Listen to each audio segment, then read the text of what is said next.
Bonjour, bonjour mes passionnés, bienvenue dans la cuisine de Dandav. Comme promis, nous allons commencer aujourd'hui notre série sur les goûters et je crois que les ingrédients vous ont déjà orienté. Nous allons faire aujourd'hui des beignets sucrés qu'on appelle chez nous en fait des bédoum. Avant de passer au mélange des ingrédients, pensez s'il vous plaît à vous abonner si ce n'est pas encore fait. Et puis à mettre un like, ça fait toujours plaisir. Bien, je me suis avancée pour certaines choses. Là par exemple, vous avez le sucre qui est déjà mélangé au beurre. Donc nous allons mettre nos 350 g de farine dans le récipient de mélange. Pour faciliter le mélange, je commence souvent par les ingrédients secs. Là, je mets un peu de sucre vanillé,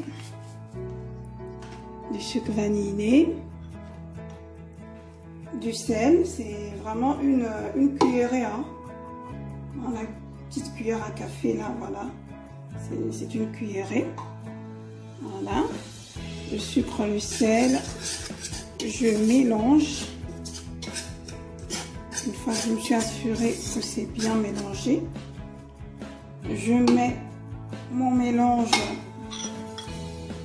beurre et sucre. J'ai dit que c'était des beignets sucrés. Certains vont peut-être s'étonner de voir qu'il n'y a pas tant de sucre que ça. Ben, c'est simplement parce que mes bébés ils préfèrent souvent l'accompagner d'un sirop fait maison. Donc je n'ai pas besoin de mettre trop de sucre dans les beignets eux-mêmes, parce qu'après ils vont les napper de sirop.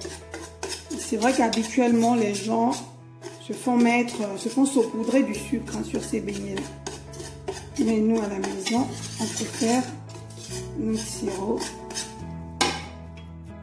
qui est souvent aromatisé soit au gingembre, soit à la menthe. Là, je vais passer aux œufs. Je mets mes 4 œufs. Mes 4 œufs.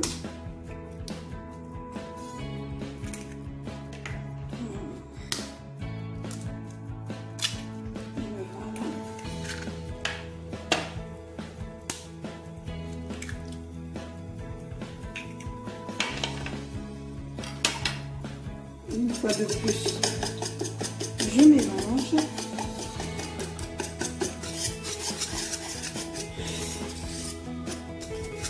Mais ne vous en faites pas, j'imagine déjà qu'il y en a qui se disent « Oh non, mais les beignets, on ne peut pas les faire sans se salir les doigts, c'est sûr. » En tout cas, ce n'est pas lorsqu'on fait les beignets qu'on va faire attention à sa manucure, hein. Parce que les doigts, on va les tremper pour pétrir notre pâte. Bien. Ce premier mélange fait, je vais mettre maintenant la plus grosse quantité de liquide qui est constituée de lait. C'est du lait que j'ai tiédi et j'ai réservé pendant 15 minutes avec la levure.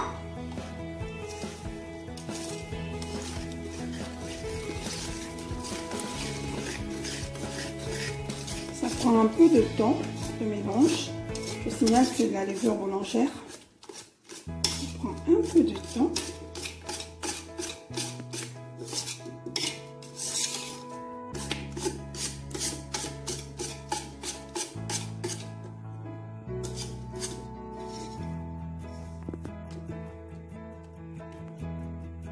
Bien. Donc là, nous avons terminé avec le fouet. comme je disais, eh ben, la manicure va y passer. Heureusement qu'elle n'est pas spécialement faite en ce moment. Je vais donc bien pétrir, m'assurer que ma pâte soit bien mélangée. Je vais utiliser les mains pour la pétrir. Et alors là, bien la pétrir. Je signale quand même que les quantités ne sont pas fixes. On peut, si on se rend compte qu'on a trop de liquide, on peut rajouter un peu de farine. C'est d'ailleurs ce que j'ai fait. Donc bien pétrir. Et ensuite, je laisserai ma pâte reposer pendant, on va dire, 40 minutes ou 1 heure. Le temps qu'elle lève bien, parce que si elle est bien battue, eh bien, elle sera bien aérée. Et si elle lève bien, l'intérieur de nos beignets sera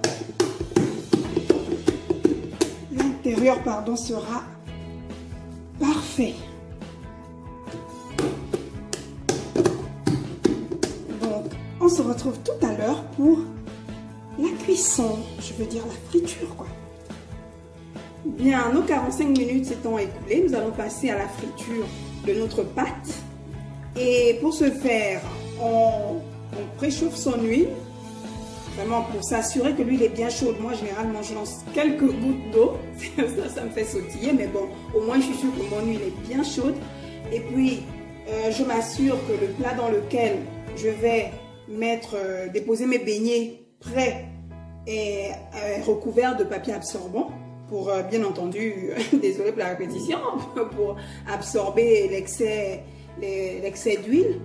Et puis à côté de mon bol, le bol qui contient la pâte, j'ai un petit bol d'eau pour éviter que la pâte ne s'attache trop à mes doigts et ne me gêne dans le processus de friture.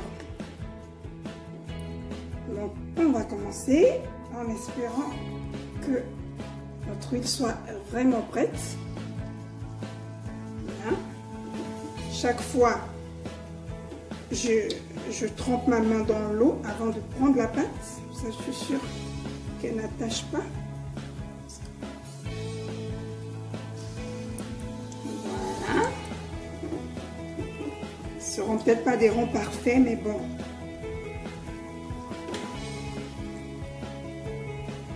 Tant qu'ils ne sont pas trop moches, ça serait déjà ça. Pendant qu'on attendait que la pâte finisse de lever, j'ai fait mon sirop. Dans une vidéo astuce, je vous partagerai ma recette de sirop.